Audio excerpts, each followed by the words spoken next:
Genèse, chapitre 49. Jacob appela ses fils et dit : Assemblez-vous, et je vous annoncerai ce qui vous arrivera dans la suite des temps. Rassemblez-vous et écoutez, fils de Jacob. Écoutez Israël votre père. Ruben, toi mon premier-né, ma force et les prémices de ma vigueur, supérieur en dignité et supérieur en puissance, impétueux comme les eaux, tu n'auras pas la prééminence, car tu es monté sur la couche de ton père, tu as souillé ma couche en y montant. Siméon et Lévi sont frères. Leurs glaives sont des instruments de violence. Que mon âme n'entre point dans leur conciliabule, que mon esprit ne s'unisse point à leur assemblée, car dans leur colère, ils ont tué des hommes, et dans leur méchanceté, ils ont coupé les jarrets des taureaux. Maudite soit leur colère, car elle est violente, et leur fureur, car elle est cruelle. Je les séparerai dans Jacob, et je les disperserai dans Israël. Judas, tu recevras les hommages de tes frères. Ta main sera sur la nuque de tes ennemis. Les fils de ton père se prosterneront devant toi. Judas est un jeune lion. Tu reviens du carnage, mon fils. Il ploie les genoux, il se couche comme un lion, comme une lionne.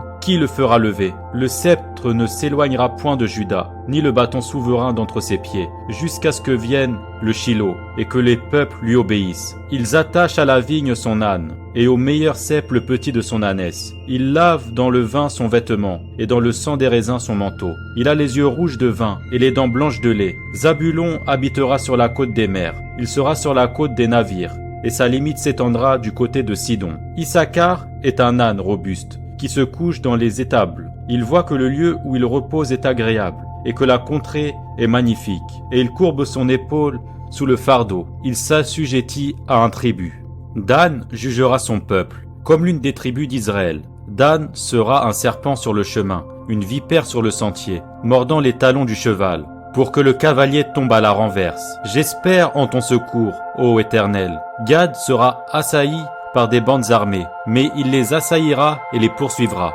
Azer produit une nourriture excellente. Il fournira les mets délicates des rois. Nephtali est une biche en liberté. Il profère de belles paroles. Joseph est le rejeton d'un arbre fertile. Le rejeton d'un arbre fertile près d'une source. Les branches s'élèvent au-dessus de la muraille.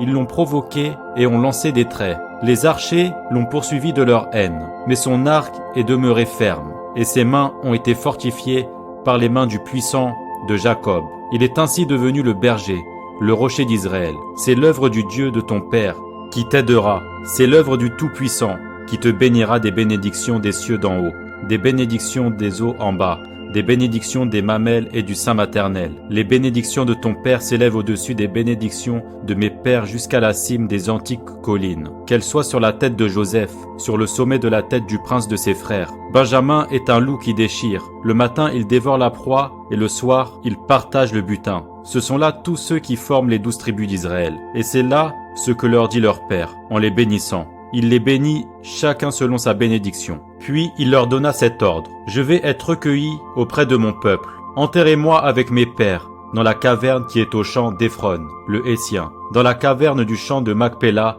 vis-à-vis de Mamré, dans le pays de Canaan. C'est le champ qu'Abraham a acheté d'Éphron, le Hétien, comme propriété sépulcrale. Là, on a enterré Abraham et Sarah, sa femme. Là, on a enterré Isaac et Rebecca, sa femme. Et là, j'ai enterré Léa. Le champ et la caverne qui s'y trouvent ont été achetés des fils de Heth. Lorsque Jacob eut achevé de donner ses ordres à ses fils, il retira ses pieds dans le lit, il expira et fut recueilli auprès de son peuple.